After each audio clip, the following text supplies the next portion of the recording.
Hey everybody, back with you tonight, the Nader Narrative, bringing you our great candidates that are running this year, November 2nd in New Jersey. Tonight is no different. I'm so happy to bring to the program to our viewers, James Abate. He's running for State Senate in District 17. James, welcome to the Nader Narrative. Thank you, Elizabeth. I'm so pleased to be here with you tonight. Can't wait to talk about who you are, what your platform is. Just doing some research on you, and you're all about freedom. And boy, if that isn't the most important thing we can talk about in today's world. But James, we want people that don't know your background to get to know you a little bit. So tell us, what has happened in your life that has made you think that this is the time, this is the now, this is the reason why I need to run. So tell us a little bit about James. Okay, so I'm a kid from Brooklyn who moved to New Jersey 25 years ago. I'm a criminal defense lawyer and constitutional lawyer. And so freedom is at the forefront of everything I do. Most people say a Republican who defends people. And what's going to be interesting in this election is I'm the Republican who is been defending people from marijuana possession offenses, while my opponent is the Democrat who passed a law to protect people from what he's been doing for 20 years. It's amazing to see that. Wow. My reason for running is simple.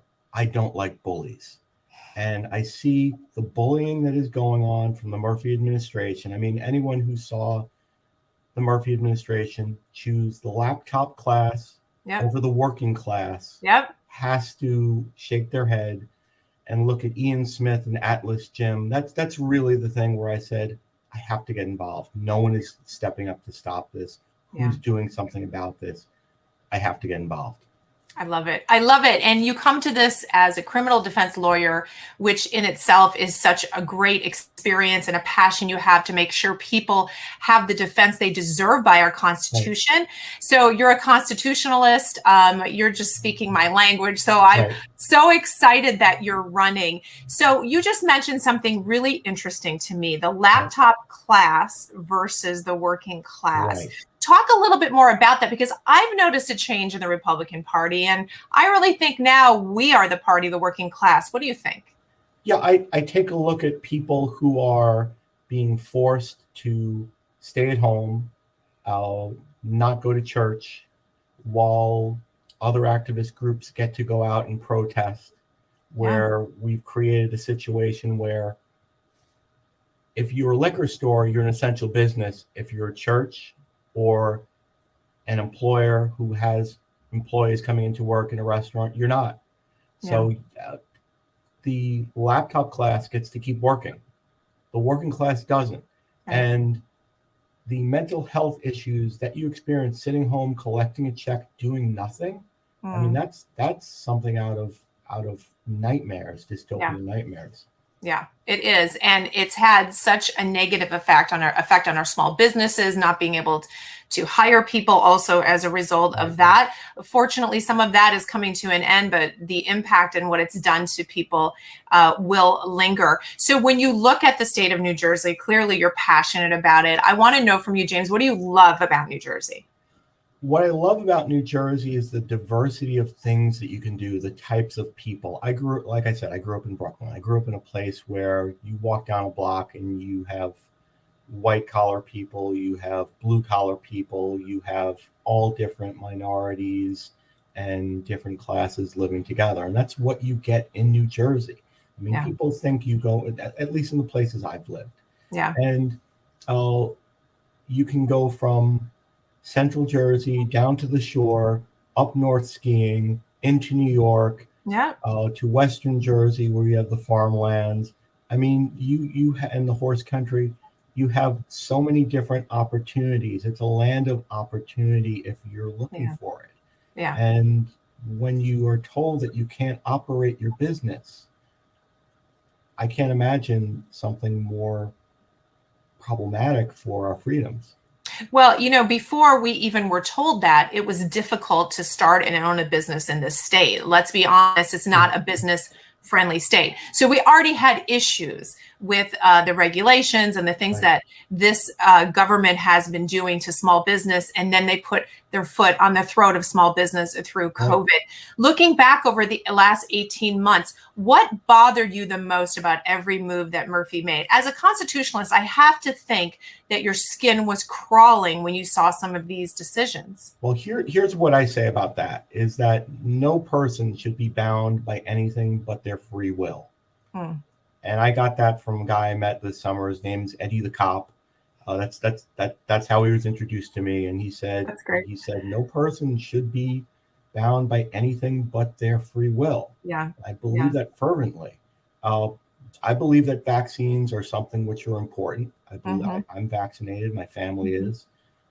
But there are a lot of communities that don't want to be. Right. They have a historical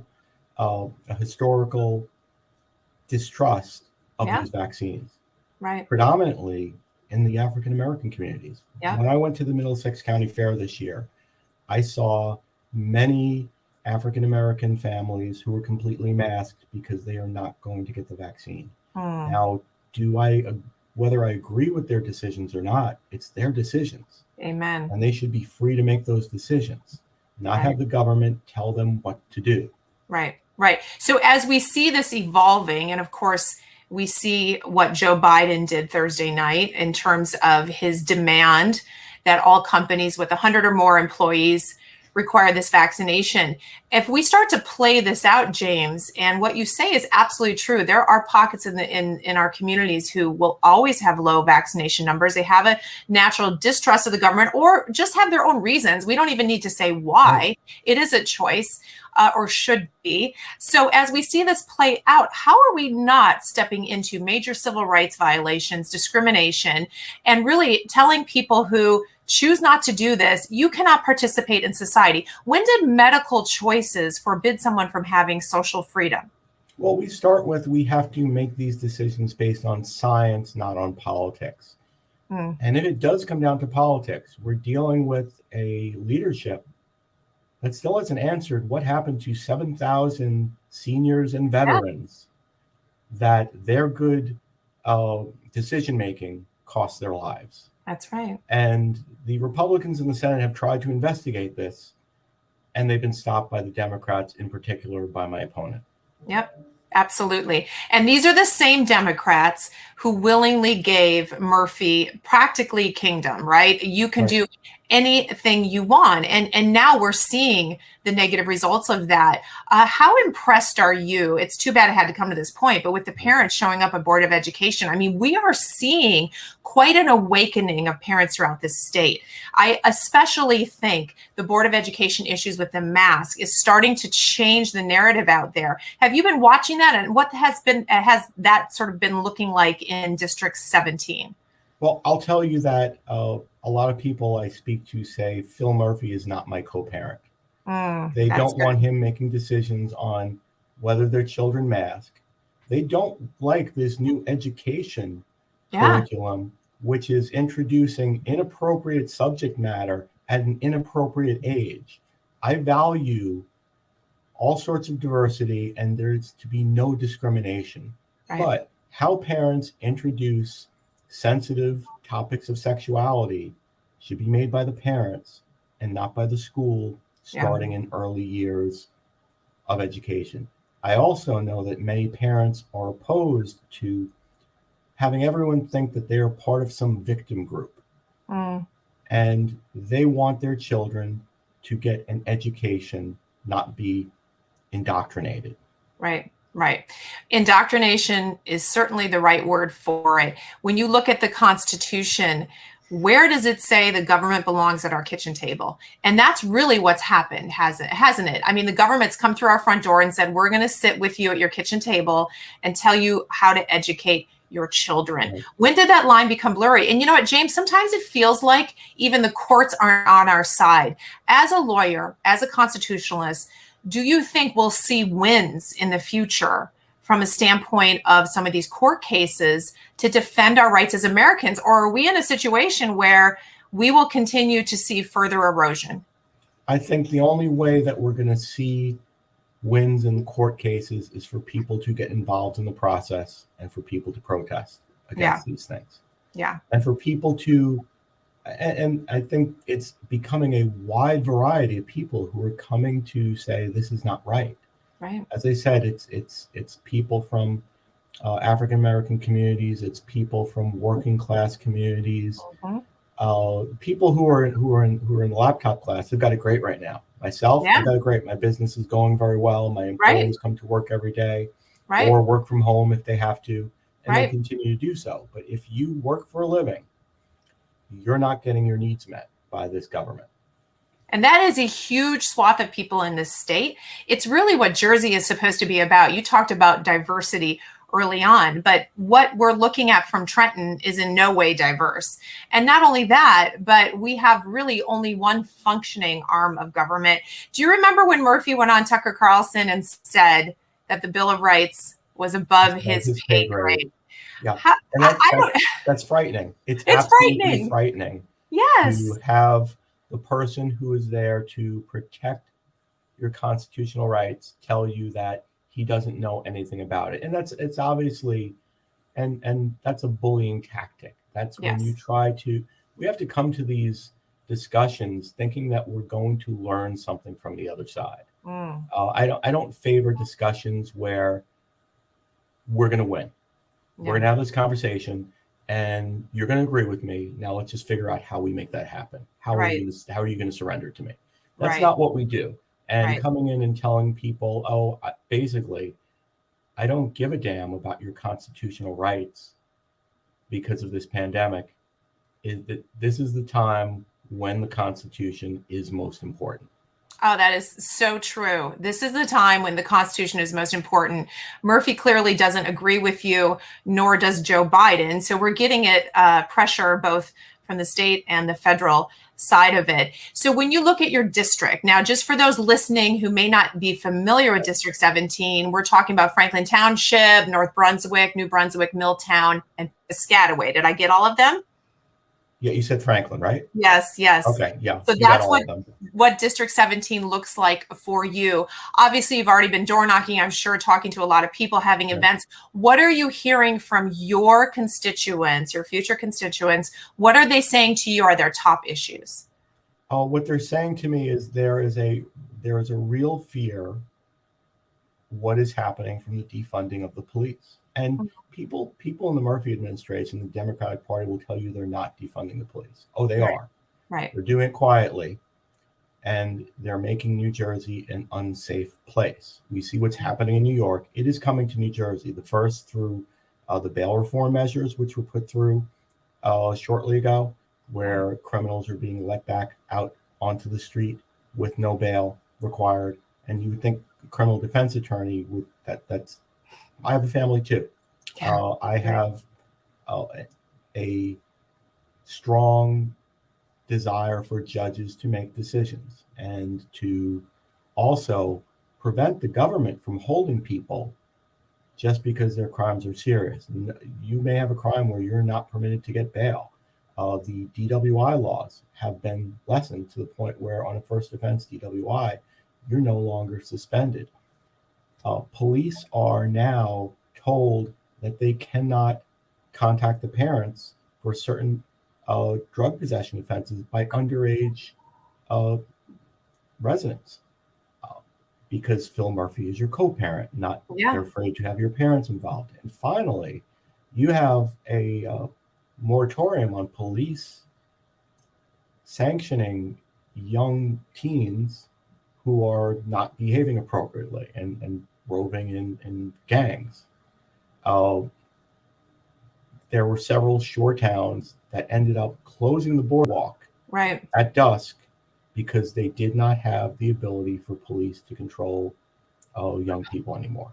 It's crazy. So all of this together is they're taking away the abilities of police to do what police are supposed to do.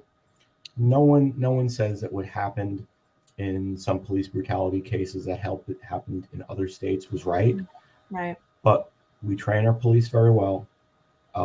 Even as a criminal defense lawyer, I recognize the danger and the anxiety that a police officer faces when he knocks on someone's door at 4 o'clock in the morning for a domestic violence call, Yeah. or where he has to go and interject himself into a car in a dark area in the hills.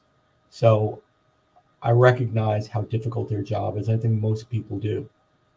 And I will tell you one other thing. I've seen a 400% rise in the amount of people who are being charged with evading the police. What's Really? happening is they're being trained to fear the police. And Wow. then they get charged with a second-degree crime for running from the police. Wow. And they're looking at 5 to 10 years in jail. That's fascinating, James. I didn't even think about that as a consequence. You're seeing that firsthand. Yes. Secondary charge. And you're right. I want to repeat what you said. People are being trained to fear the police. Adults, as well as clearly children, are being brainwashed to fear the police. That can't have a good outcome. That's not a good outcome, because it makes us less safe. And it makes people who, and I've seen one case in particular where a young man didn't have any reason to run, didn't do anything wrong. He had an expired license, which is like a $50 fine, and he just took off from the police. And when I asked him, why would you do something that dumb? He said, I've seen all these shows talking about how the police are killing everyone. Oh my gosh. Wow. A direct impact from all this brainwashing. I hadn't heard that. That's a fascinating perspective, James. Very scary. So obviously you support the Blue, and you support making sure that they have the ability to do what they need to do to help us keep society in balance. I love you have a saying in your platform: compassionate, conservative, constitutionalist. I want to talk about those 3 words, because not often is compassionate associated with Republican, although it should be. Unfairly so often we're not called compassionate. So let's start with that word. What does it mean to you to be compassionate? What it means to be compassionate is to create a world where people have freedom to make their own way in the world and are encouraged to take risks, to fail big, as it were. Yeah. And that we don't give people license to think of themselves as victims. That may in the short term make someone feel better, but when you are blaming other people for your problems, you're not going to solve your problems. It takes away your power to make your life better. I love that. So compassionate was the first word. The second word is conservative. Now that's gotten kind of a bad rap. Let's redefine what that really means. And what does it mean to you to be a conservative? To be a conservative means you're about freedom, means you're about everyone being free to make their choices on an individual, not group basis. And that's where Murphy and the Democrats lose the game. They are playing a finite game rather than an infinite game, infinite freedom. When everyone has freedom and learns to depend on themselves, rather than hoping that someone will declare them a persecuted group, then they're going to amass the most freedom they possibly can.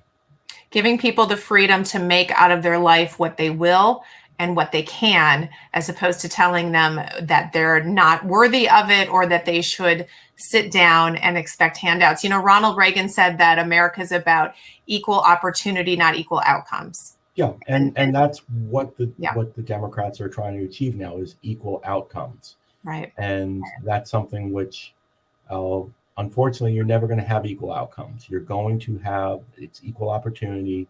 That is what we are looking for. Absolutely. So the last word is constitutionalist. We've hit on it already. I think it's one of the most important aspects of who you are and the most necessary right now. Let's talk about the word constitutionalist and what it means to you. Well, constitutionalist is someone who believes that our founding fathers came up with a perfect platform, and it was based on fear of government. It was based on fear that government would take too much power. We were fortunately formed by a group of men who were under indictment by the British realm and knew what it was like to be to be wanted. And I don't mean wanted in a good way. Nope. So they gave us the most powerful right ever is not to incriminate yourself. Who would ever give that to a criminal to not incriminate themselves? Yeah. And we value that the chance of putting one innocent person in jail is worth letting many guilty people go free, because we want the police. When people ask me, why do I do my job? They say, why do you defend criminals? And it's really not about the criminals. It's about keeping the police doing their job correctly. Yeah. I value the police, and I help them by, when they do something wrong, I raise it to the court. And that keeps them doing their job correctly. I love it. That's such a great way to sum up what it means to be a constitutionalist from your standpoint, from your viewpoint, from your life experience. James, you're such an exciting candidate. This is great. I'm so thrilled to bring you to this audience. I want you to tell people how they can help you, because one thing we want to do is, even if you're not listening, if you're in District 17, you got to help James. You've got to definitely lean into this campaign. But you know what? All of us throughout this state need to recognize where the strong candidates are, need to recognize who needs help. So let people know how they can help you, whether it's donating, volunteering, some events coming up, just give them that information. I would say that the most important thing we need right now are volunteers. Obviously, we need money. We need donations so that we can continue to pay for radio and other ads. Right. We need volunteers. That is the most important thing. We want to reach every single person in the district, knock on every door, and make sure that, and it's not so much to convince them to vote for us. It's to let them know there's an alternative. Amen to that. Isn't that the truth? Yeah. There hasn't been the feeling of an alternative, but there actually is, and it's a great alternative. Do you have a website or an email or some way people can we do. Our website is www.makenjsafeagain.com, and our Facebook is Facebook.com/MakeNJ Perfect. Those are our primary places where we're communicating with people. And thank you so much. James, you're an exciting candidate. I'm honored to have you on. I can't wait for people to learn more about you. I'll be looking towards November 2nd and cheering you on. James, thank you so much for standing for all these things that matter to the people of New Jersey. Thank you, Elizabeth, and help us make New Jersey free again. Amen to that. And to my audience, guys, we will see